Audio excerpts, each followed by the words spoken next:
Hi friends, అందరికీ నమస్తే. నా పేరు దామోదర్ రెడ్డి. మీరు చూస్తున్నారు రెవెన్యూ ఛానల్. ఫ్రెండ్స్, ఈరోజైతే మనకు జీనియస్ పబ్లికేషన్ నుంచి ఇండియన్ ఎకానమీ, తెలంగాణ ఎకానమీ, అలాగే యూనియన్ తెలంగాణ బడ్జెట్ అని చెప్పేసి 3-in-1 బుక్ అని చెప్పేసి ఒకటి ఈరోజే మనకు రిలీజ్ కావడం జరిగింది. అయితే బుక్ కూడా చాలా చాలా బాగుంది ఫ్రెండ్స్. నేను కూడా ఇందాకనే తీసుకున్న బుక్ చాలా బాగుంది. ఇక్కడ మనం చూసుకుంటే ఇండియన్ ఎకానమీ తెలుగు మీడియం సంబంధించింది. అలాగే సెక్షన్ 1 ఇక్కడ భారత ఆర్థిక వ్యవస్థ వసూళ్లు, అలాగే సెక్షన్ 3 అభివృద్ధి సమస్యల మార్పులు అని చెప్పేసి కూడా ఇక్కడ ఇవ్వడం జరిగింది. అయితే ఇక్కడ ఏ బుక్కులు రిఫర్ చేసుకొని రాయడం జరిగిందని చెప్పేసి అంటే ఇక్కడ based on NCERT and Telugu academy books, అలాగే యూనియన్ బడ్జెట్ 24-25, అలాగే భారత ఆర్థిక సర్వే 23-24, అలాగే లేటెస్ట్ వరల్డ్ బ్యాంక్ రిపోర్ట్స్ ప్రకారం అయితే మనకు రఘుదేపక సార్ అయితే ఈ బుక్ రాయడం జరిగింది క్లియర్ కట్ గా. ఆల్రెడీ జూలైలో ఒక బుక్ వచ్చింది. అయితే ఇంకా విద్యార్థులకు ఎక్కువ సమాచారం అందించాలనే ఉద్దేశంతో సార్ అయితే మళ్ళీ దీనికి రివైజ్ ఎడిషన్ గా కొత్త ఎడిషన్ తీసుకురావడం జరిగింది.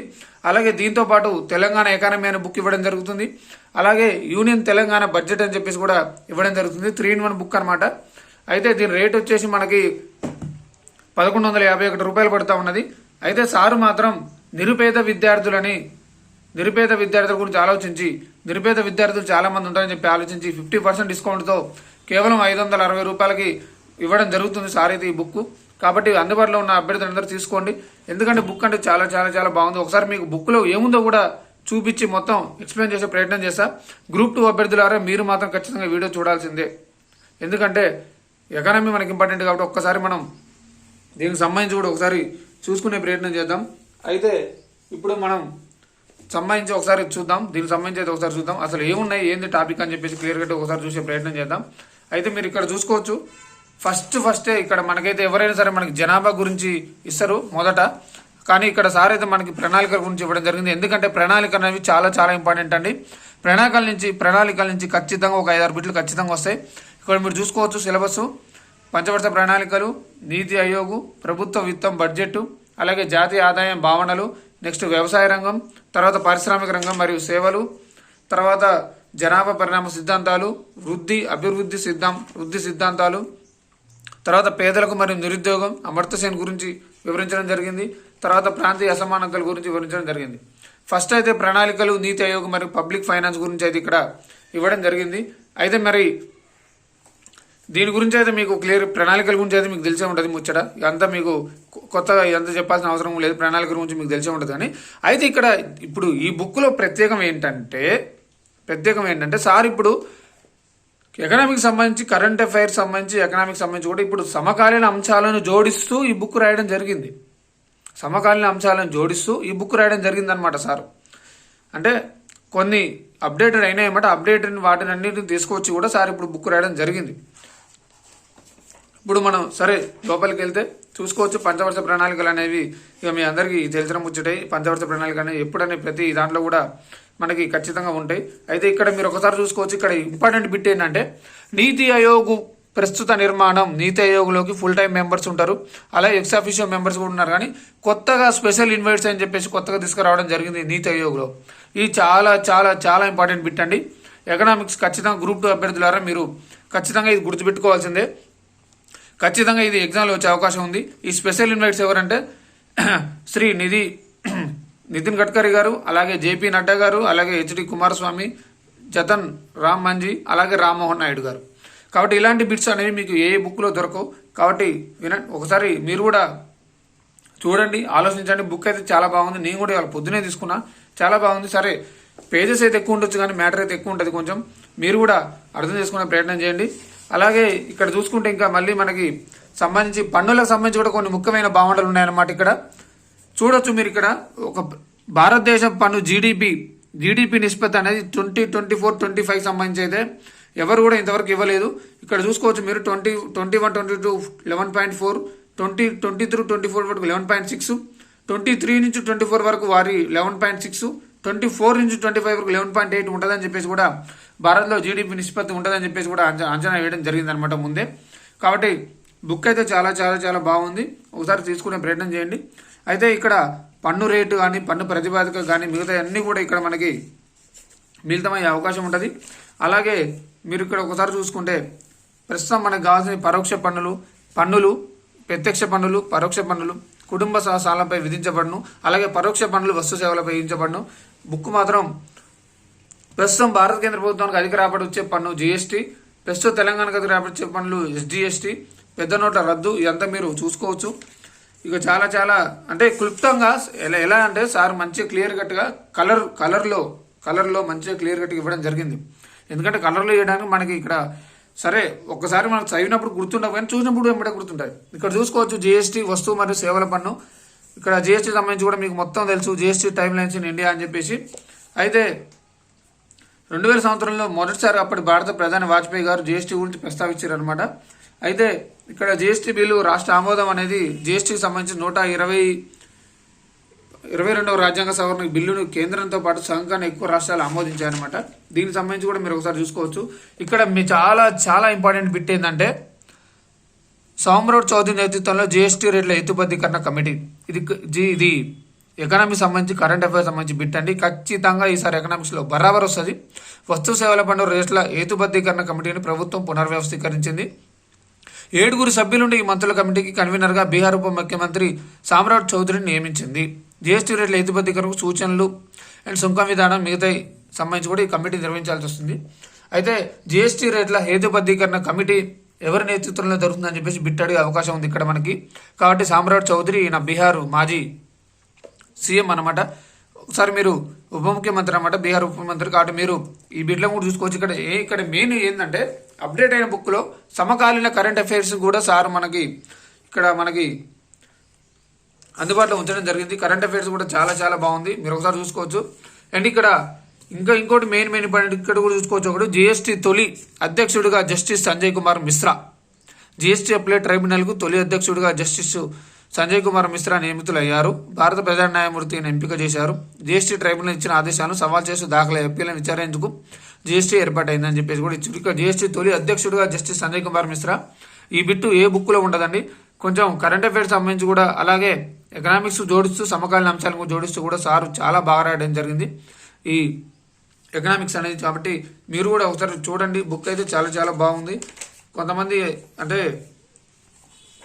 వేరే ఏదో రాస్తారని చాలా నిరుద్యోగులను అందుబాటులో ఉంచాలని చెప్పేసి, నిరుద్యోగ జీవితాలు ఉండాలని చెప్పేసి కూడా ఈ బుక్ రాయడం జరిగింది సారు. ఇక్కడ మీరు చూసుకుంటే ఇక్కడ సంపద, ఆదాయం, స్థిర మూలధన అవి కూడా ఉన్నాయి.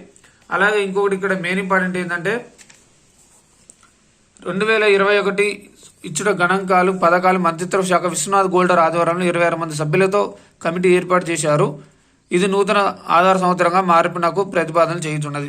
ఇది కూడా చాలా ఇంపార్టెంట్ బిట్టు. అయితే జాతీయ ఆదాయం, కొన్ని ముఖ్యమైన పదాలు, అలాగే మీరు ఇంకా చూసుకున్నట్టయితే బిట్స్ కూడా చాలా ఉన్నాయి. ఇక్కడ స్థూల ఉత్పత్తి కానీ, నికర ఉత్పత్తి తరుగుదల కానీ, వీటికి సంబంధించి కూడా చాలా చాలా ఇంపార్టెంట్ బిట్స్ ఉన్నాయి. వీటి నుంచి కూడా ఒకటి రావచ్చు అవకాశం ఉన్నది. ఎందుకంటే ఎకనామిక్స్ అంటేనే ఇక మొత్తం జాతీయ ఆదాయం, వీటికి సంబంధించి మొత్తం మ్యాటర్ కొంచెం ఎక్కువ ఉంటుంది. కాబట్టి మీరు ఆలోచన చేసే ప్రయత్నం చేయండి ఒకసారి దీని గురించి కూడా. అలాగే మనకి మెయిన్ 3 రంగాలు ఉంటాయి. ఒకటి వ్యవసాయ రంగం, పారిశ్రామిక రంగం, సేవా రంగం అనమాట. అయితే ఎక్కువ మంది వ్యవసాయ రంగం మీద ఆధారపడుతూ ఉంటారు, కానీ ఆదాయం మాత్రం ఎక్కువ సేవా రంగం నుంచి వస్తుంది. ఇదే బిట్టు చాలాసార్లు అడగడం జరిగింది. మీరు కూడా ఒకసారి అర్థం చేసుకునే ప్రయత్నం చేయండి. ఇక్కడ చూసుకోవచ్చు వ్యవసాయ రంగానికి సంబంధించి ఉపరంగం వృద్ధి రేటు ఎలా ఉందనేది. పంటల మీద 4%, పశు సంపద వ్యవసాయ రంగం మీద 3.9%. నాకు ఈ బుక్లో మెయిన్ నచ్చింది ఏంటంటే అండి, నేను మళ్ళీ చెప్తున్నా, ప్రతి దానికి క్లుప్తంగా వివరిస్తూ ఒక పట్టిక రూపంలో ఇస్తూ ఏ రేషియో ఏ సంవత్సరంలో ఎంత ఉందని చెప్పేసి పట్టిక ఇచ్చి మళ్ళీ కింద వివరణ ఇస్తూ నీటుగా ప్రతి ఒక్క విద్యార్థికి అర్థమయ్యే విధంగా ఈ బుక్ను తయారు చేయడం జరిగింది సార్. ఇక్కడ చూసుకోవచ్చు మీరు వృద్ధి ధోరణి స్థిర దర్వేలో భారత్లో జాతీయ వృద్ధి రేటు అని చెప్పేసి కూడా ఇక్కడ 24-25 సంబంధించి అని 23-24-25 సంబంధించి అని కూడా ఏ బుక్లో ఉండదు. మనకి ఇప్పుడు రీసెంట్గా అప్డేట్ అయింది కాబట్టి మనకి ఈ బుక్లో ఉంటుంది. 23-24 నుంచి 7.6, 24-25 నుంచి 6.5 నుంచి 7.0 వరకు ఉన్నది. కాబట్టి దీన్ని కూడా అర్థం చేసుకునే ప్రయత్నం చేయండి. మీకు ఇక్కడ తలసరి ఆదాయం కూడా మీరు ఒకసారి చూసుకోవచ్చు. చాలా ఇంపార్టెంట్ బిట్ అండి ఇది. స్థిర ధరలు, పెస్తు ధరల ప్రకారం ప్రస్తుత తలసరి ఆదాయం ఎంత ఉందని చెప్పేసి అడిగే అవకాశం ఉంటుంది. ఇక్కడ 2023-24 సంబంధించి కూడా మనకి ఈ బిట్టు వచ్చే అవకాశం ఉంది. ఇక్కడ అప్డేటెడ్ బిట్ అనమాట. ఇక్కడ ఏ బుక్లో కూడా లేదు, మీరు ఒకసారి చూసుకోండి. అలాగే ఇక్కడ జాతీయ ఆదాయం విలువలు సంబంధించి కూడా మొత్తం ఒక్కసారి క్లియర్ కట్గా మీకు మ్యాప్ చూపిస్తే ఒకసారి చూడండి. 2023-24 15 15,87,375 కోట్లు. ఇక్కడ జీడిపి చూసుకోవచ్చు మీరు 1,72,90,281. ఇక్కడ జిఎన్పి చూసుకుంటే 1,71,21,71,25,892. ఇక్కడ ఎంఎన్పి చూసుకుంటే 1,48,90,760. ఇక్కడ 23-24 సంబంధించింది. ఇది ఏ బుక్ లో ఉండదని ఇప్పుడు రావడం జరిగింది. అలాగే మీరు చూసుకోవచ్చు జీవీఐ 2024-24లో 108.7 లక్షల కోట్లు. అలాగే జిఎన్పి కూడా 23-24లో 171 లక్షల కోట్లు. ఎన్ఎన్పి కూడా 148.4 లక్షల కోట్లు అని చెప్పేసి క్లియర్ కట్ ఇవ్వడం జరిగింది. ప్రస్తుత ధరల ప్రకారం జాతీయ ఆదాయ వివరాలు అని చెప్పేసి కూడా మనకి ఇక్కడ క్లియర్ కట్ ఇవ్వడం జరిగింది. వీటిలో నుంచి ఖచ్చితంగా 2 బిట్లు వస్తాయి. జాతీయ ఆదాయం 23-24లో జీడిపి ఏ విధంగా ఉంది, ఎంత శాతం ఉంది అని చెప్పేసి కూడా అడుగుతాడు. కాబట్టి అర్థం చేసుకునే ప్రయత్నం చేయండి. ప్రస్తుత ధరల ప్రకారం ఇక్కడ జీడిపి అని చెప్పేసి కూడా క్లియర్ కట్గా చూసుకోవచ్చు. ఇక్కడ మనకి క్లియర్ కట్గా రావడం జరిగింది అండి. ఎందుకంటే పాయింట్ టు పాయింట్ పట్టిక రూపంలో ఇవ్వడం జరిగింది. కాబట్టి మీరు కూడా ఇక్కడ ఒకసారి చూసుకోవచ్చు. బిట్లు అనేవి కూడా చాలా చాలా బాగుంది. బుక్ అయితే చాలా అంటే చాలా బాగుంది. నాకైతే నచ్చింది. మీరు కూడా కొంచెం తీసుకుంటారని చెప్పేసి కూడా ఆశిస్తా ఉన్నా. సరే మీరు తీసుకుంటారా లేదనేది మీ ఇష్టం. నాకైతే కొంచెం నచ్చింది కాబట్టి నేను ఇక్కడ వీడియో చేయడం జరుగుతుంది. నెక్స్ట్ ఇక్కడ వ్యవసాయం గురించి వ్యవసాయం గురించి కూడా మార్కెటింగ్ సంస్కరణ నుంచి కూడా సారు నీట్గా ఎక్స్ప్లెయిన్ చేయడం జరిగింది. ఇక్కడ వ్యవసాయ మార్కెటింగ్ ఆవశ్యకత, అసెంబ్లింగ్, గ్రాండింగ్, ప్రామాణికరణ, ప్రాసెసింగ్, ప్యాకింగ్, పంపిణీ, దీని గురించి కూడా క్లియర్ కట్గా చెప్పడం జరిగింది. అలాగే ఇక్కడ వ్యవసాయం సంబంధించి కూడా ఖరీఫ్ సీజన్కి కనీస మద్దతు అని చెప్పేసి కూడా ఇక్కడ మనకి ఏ పంటకి ఎంత మద్దతు ఉందని చెప్పేసి కూడా మీరు దీన్ని కూడా చూసుకోవచ్చు క్లియర్ కట్గా. ఒక్కసారి 24 అంటే నేను బుక్ మీకు ఎందుకు చూపిస్తానంటే మీరు బుక్ మీకు లోపల చూపిస్తేనే బుక్ మంచిగా ఉందా లేదా అని చెప్పేసి మీకు క్లియర్ కట్గా అర్థమవుతుంది. పైన చూపించి తీసుకున్నట్టే మీరు కూడా అని చెప్పేసి అనుకుంటారు. కాబట్టి మీకు నా బాధ్యత లోపల ఉంది చూపించాలి. ఎందుకంటే లోపల ఉంది చూపించిన తర్వాత మీరు కొనుక్కుంటారని చెప్పేసి కూడా అనుకుంటా ఉన్నా. అలాగే ఇక్కడ కూడా చూసుకుంటే మీరు జాతీయ ఆహార భద్రత మిషన్ సంబంధించి కూడా చూడవచ్చు. మొత్తం 11వ ప్రణాళిక 12వ ప్రణాళిక సంబంధించి కూడా చాలా చాలా ఉంది ఇక్కడ. అలాగే మనకి ఇక్కడ యూనియన్ తెలంగాణ బడ్జెట్ అని చెప్పేసి కూడా ఇంకొక బుక్ కూడా ఉంది. దీని గురించి కూడా కొంచెం చెప్పే ప్రయత్నం చేద్దాం. అయితే ఇక్కడ ఎకానమీ ప్రీవియస్ పేపర్స్ అనేవి చాలా చాలా ఇంపార్టెంట్ అండి. 2008 నుంచి 2016, 22, 23 వరకు కూడా చాలా ఎగ్జామ్స్లో ఎకానమీ అనేది ఒక ప్రాపర్గా ఉన్నది. కాబట్టి ఈ ఎకానమీ సంబంధించి కూడా మీరు ఒకసారి చూసుకోవచ్చు. యూనియన్ తెలంగాణ సర్వే ఇక్కడ మొత్తం బడ్జెట్ సంబంధించి కూడా మొత్తం ఉంది. ఏ బడ్జెట్ ఎంత పెట్టారు, ఇక్కడ పెన్షన్, రక్షణ, సబ్సిడీలు, ఎరువులు మొత్తం చూసుకోవచ్చు. మీరు క్లియర్ కట్గా చూసుకోవచ్చు. ఏ రంగానికి ఎంత బడ్జెట్ పెట్టారని చెప్పేసి కూడా క్లియర్ కట్గా చూసుకోవచ్చు. అలాగే మీరు ఇక్కడ తెలంగాణ రాష్ట్ర బడ్జెట్ కూడా చూసుకోవచ్చు. ఏ విధంగా ఏ శాఖకి ఎంత కేటాయించారని చెప్పేసి కూడా. అలాగే మీరు ఇక్కడ ప్రీవియస్ పేపర్స్ కూడా చూసుకోవచ్చు. చాలా ప్రీవియస్ పేపర్స్ కూడా ఉన్నాయి. మీకు ఉపయోగపడతాయి ఖచ్చితంగా. కొత్త వాళ్ళకైతే ఈ ప్రీవియస్ పేపర్ అనేవి చాలా ఉపయోగపడతాయి చాలా. ఎందుకంటే ఇళ్ళ నుంచి కూడా వచ్చే అవకాశం ఉంది. కాబట్టి ప్రీవియస్ పేపర్స్ కూడా ఉపయోగపడే అవకాశం ఉన్నది. అలాగే తెలంగాణ ఎకానమీ సంబంధించి కూడా చాలా చాలా చాలా బాగుంది బుక్. అలాగే చూసుకోవచ్చు మీరు ఆర్థిక వ్యవస్థ నిర్మాణం గురించి, అలాగే జనాభా వృద్ధి రేటు, వ్యవసాయ అనుబంధ రంగాలు, అలాగే ఉమ్మడి ఆంధ్రప్రదేశ్లో తెలంగాణ ఏ విధంగా వెనకబడిపోయిందని చెప్పి దాని గురించి కూడా చూసుకోవచ్చు. ఇక్కడ కూడా మీరు చూసుకోవచ్చు తెలంగాణ ఆర్థిక వ్యవస్థ ఆనాడు ఉమ్మడి జిల్లాలో ఉన్నప్పుడు ఏ విధంగా అని చెప్పేసి చూసుకోవచ్చు. కాబట్టి మీరు ఒక్కసారి ఆలోచన చేయండి. ఖచ్చితంగా బుక్ మీకు నచ్చుతుందని చెప్పేసి అనుకుంటా ఉన్నా. పంచవర్ష ప్రణాళికల నుంచి కూడా ఖచ్చితంగా ఒక పాయింట్ వస్తుంది, బరాబరిగా వస్తుంది. బిట్టు మాత్రం ఇలా వచ్చే అవకాశం ఉంది. అలాగే నీతి ఆయోగ్ ప్రస్తుతం ప్రభుత్వ విత్తం ఇక్కడ చూసుకోవచ్చు. SDH లక్షణాలు, టార్గెట్ అని చెప్పేసి ఇతరులు అని చెప్పేసి కూడా చాలా చాలా చాలా చాలా కంటెంట్ ఉన్న బుక్, చాలా ఇంపార్టెంట్ బుక్స్ కూడా ఇవ్వడం జరిగింది. ఇక్కడ state energy and climax index కూడా ఇక్కడ ఇవ్వడం జరిగింది. ఫ్రంట్ రన్నర్ 46 కన్నా ఎక్కువ ఇక్కడ చూసుకోవచ్చు మీరు. మొత్తం ఇక్కడికక్కడే పట్టికలు ఇచ్చి మొత్తానికి నిరుద్యోగులకు అర్థమయ్యే రీతిలో ఈ రఘుదేపాక సంబంధించి జీనియస్ పబ్లికేషన్ బుక్ అయితే ఉందండి.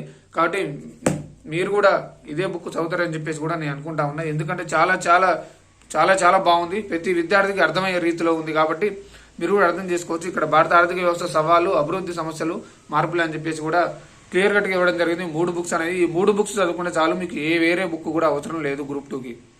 ఇది ఈ రోజుకున్న వీడియో అయితే.